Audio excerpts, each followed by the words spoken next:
Delhi excise policy case में ED की गिरफ्तारी वाले मामले में सीएम केजरीवाल को सुप्रीम कोर्ट से बड़ी राहत मिल चुकी है। इसके साथ कोर्ट ने मामले को बड़ी बेंच यानी 3 जजों की पीठ के सामने भेज दिया है। सुप्रीम कोर्ट से भले ही केजरीवाल को अंतरिम जमानत मिल गई हो, लेकिन अभी भी वो जेल से बाहर नहीं आ पाएंगे। ऐसा इसलिए क्योंकि सीबीआई ने उन्हें इसी केस में अरेस्ट किया है। सीबीआई अरेस्टिंग मामले में जब तक उन्हें जमानत नहीं मिलती, सीएम केजरीवाल को जेल में ही रहना होगा। केजरीवाल के वकीलों ने यह बताया कि जब तक बड़ी बेंच सुनवाई करेगी, तब तक दिल्ली के सीएम को अंतरिम जमानत मिल गई है। कोर्ट ने सेक्शन 19 का परीक्षण किया। कोर्ट ने इस पर फैसला किया कि क्या इस मामले में गिरफ्तारी की जरूरत है। कोर्ट ने कहा कि केजरीवाल पहले ही काफी दिन जेल में रह चुके हैं, इसलिए ईडी मामले में तुरंत उन्हें रिहा किया जाएगा। चूंकि सीबीआई ने अलग मामले में गिरफ्तार किया है और ये मामले में हाई कोर्ट में 17 जुलाई को सुनवाई है। जब उस मामले में कोई फैसला आएगा, तभी केजरीवाल जेल से रिहा हो पाएंगे। सुप्रीम कोर्ट ने क्या कुछ कहा इस पूरे मसले पे आपको बताते हैं।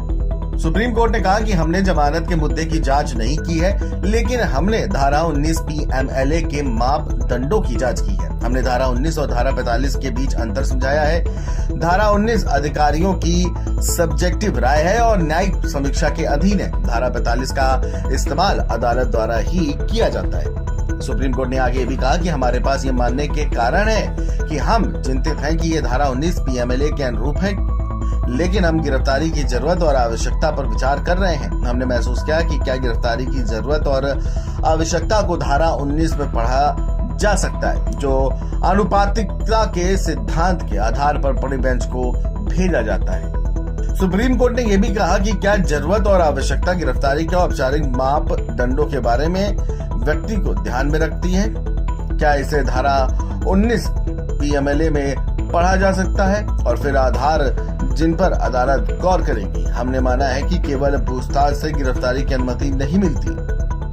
वहीं सुप्रीम कोर्ट ने यह भी कहा कि जीवन के अधिकार का सवाल है और चूंकि मामला बड़ी बेंच को भेजा गया है, हम अरविंद केजरीवाल को अंतरिम जमानत पर रिहा करने का निर्देश देते हैं। सुप्रीम कोर्ट ने यह भी कहा कि अरविंद केजरीवाल 90 दिनों से अधिक समय तक जेल में रहे हैं। वह एक निर्वाचित नेता है और उन पर निर्भर है कि वह इस पद पर बने रहना चाहते हैं या नहीं। सुप्रीम कोर्ट ने कहा, हमने चुनावी फंडिंग पर भी सवाल उठाया है। वहीं सॉलिसिटर जनरल ने कहा कि इसे रोकने की मांग की गई थी। जस्टिस संजीव खन्ना ने कहा, आप मुझे पढ़ने दीजिए कि आपने इसे उठाया है। तो सुप्रीम कोर्ट ने शुक्रवार को फैसला देते हुए केजरीवाल को अंतरिम जमानत दे दी है। पीएमएलए पर कानूनी मामलों के मद्देनजर केस को बड़ी बेंच को भेज दिया है। सुप्रीम कोर्ट ने कहा है कि जीवन के अधिकार का सवाल है और चूंकि मामला बड़ी बेंच को गया है, इसलिए हम केजरीवाल को अंतरिम जमानत पर रिहा करने का निर्देश देते हैं। कोर्ट ने कहा कि केजरीवाल 90 दिनों से ज्यादा समय से जेल में है। वह एक निर्वाचित नेता है और उन पर निर्भर करता है कि वह इस पद पर बने रहें या फिर नहीं। बहरहाल देखना यह होगा कि केजरीवाल को जेल से कब तक रिहाई मिलती है। Video desk NBT online.